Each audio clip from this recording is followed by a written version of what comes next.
Hey, welcome again to the Walters Mercedes-Benz Van Center in Riverside. Today we're going to talk about the next generation of work vehicles, the all-new, all-electric Sprinter cargo van.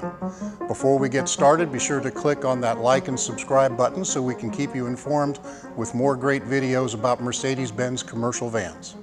For 2024, the electric Sprinter van is being introduced as the long wheelbase, 170-inch wheelbase cargo van configuration. Next year in 2025, they'll be introducing the short wheelbase vans and possibly also the electric crew vans with 5 seats or passenger vans with 12 seats.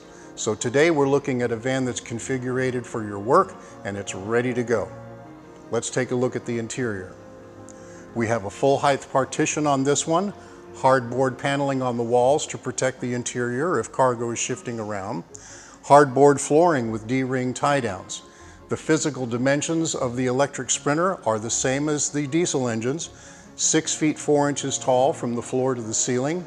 From the partition to the rear doors is 14 feet and about 5 feet 6 inches wide. The all-electric eSprinter van is rear-wheel drive only, and like I said, it has plenty of space for all of your cargo. This work van is configured with a rear step bumper. There's also a dongle if you're going to be adding a trailer hitch. The interior walls are covered along with the floor. You have your backup camera up high. Charging of the electric eSprinter van couldn't be simpler. The charging port is actually hidden behind the Mercedes star on the nose. When you pop this open, this system can actually take 3 different types of chargers, both DC current and AC current. Now here's what everybody wants to know. How far can you go with the electric Sprinter? When it was initially introduced, they mentioned 311 miles total, but they want to be conservative for real-world conditions, so it is now, they're advertising 248 miles per charge. Now let's take a quick look inside the engine bay. You'll see that the electric motor system is much smaller than a diesel engine system. All of the orange cables indicate where your high power voltage is going, but you still have quick and easy access to things like coolant, brake fluids, windshield wiper fluid. The battery itself, the main battery, is underneath the van, so there's no need to worry about accessing that. Overall maintenance costs are much less on an electric motor than it is on a diesel engine. The biggest advantage of the all-electric eSprinter van is going to be your savings on your energy cost.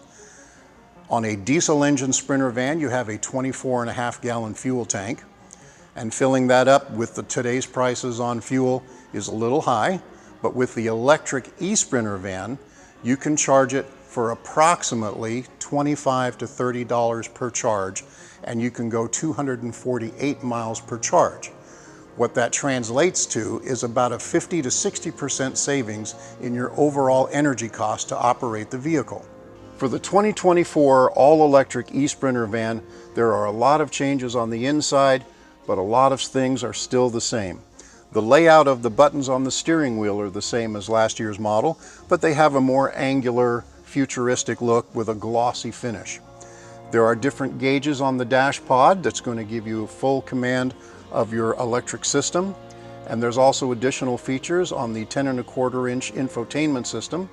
With the navigation system, you can call up where the closest charge point station is if you're out on the job and you need a quick charge. This system comes with navigation, AM/FM stereo, Bluetooth, Apple CarPlay, Android Auto, 360-degree camera views when you're backing into a tight parking spot, all of the same great features as the diesel engine models, but with the enhancement of all electric.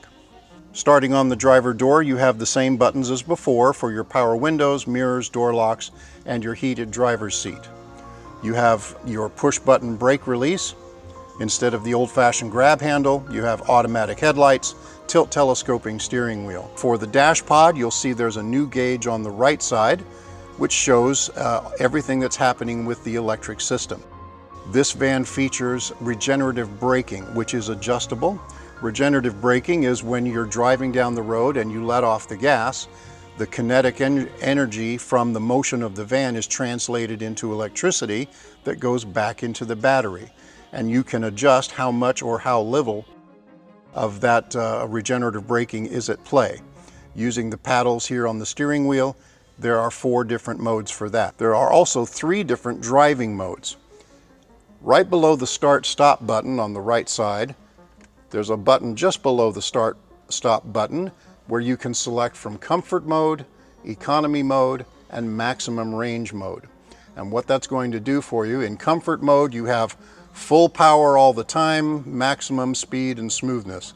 With the eco mode, it's going to adjust your regenerative braking and your engine speed output so you get more miles per charge. And then in maximum range, it will cut back on your air conditioning just a little bit so you can maximize your range, in addition to giving you more regenerative braking. Those are all standard features with the eSprinter van. Up top on your overhead console, you still have your buttons for roadside assistance, emergency services with the Mercedes-Benz user interface. In addition to all of that, Mercedes-Benz is partnered with ChargePoint. They have charging stations all over the United States. And with your Mercedes-Benz user interface from the dash or from your smartphone, you'll be able to go to any of their charging stations, plug in and charge almost instantly. One more screen that you might find interesting is the energy flow screen. When you touch on that, you'll see an icon of the van itself, and you'll be able to see energy going from the battery system to the electric motor, or when it's in regenerative braking, as you're slowing down, you'll see the energy going from the motor back into the battery. It's kind of an interesting way to monitor what the system's doing as you're driving. Thank you again for watching our video, and if you're in the area, please come and visit us at the Riverside Auto Center, 7979 Auto Drive. You are invited to take the electric Sprinter for a test drive today.